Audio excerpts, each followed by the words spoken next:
Hello guys, welcome to Rizal Learning Hub.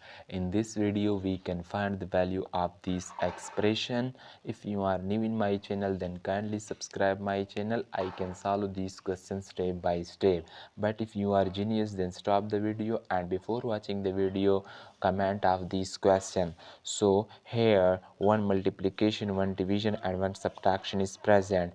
In PEMDAS we can know that multiplication and division have equal priority, and we have to from left to right, and multiplication and division have higher priority than addition and subtraction. So I can simplify firstly division. 4 minus 4 divided by 4, which is equal to 1 time 4.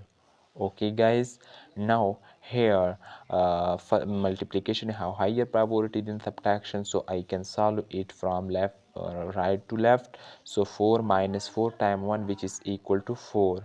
Now here 4 and minus 4 cancel with each other, and the final answer of this expression is equal to 0. Guys, this is the final answer of this expression. If anywhere you can face an issue, then comment, I will reply your question, and kindly subscribe my channel for more this type of questions.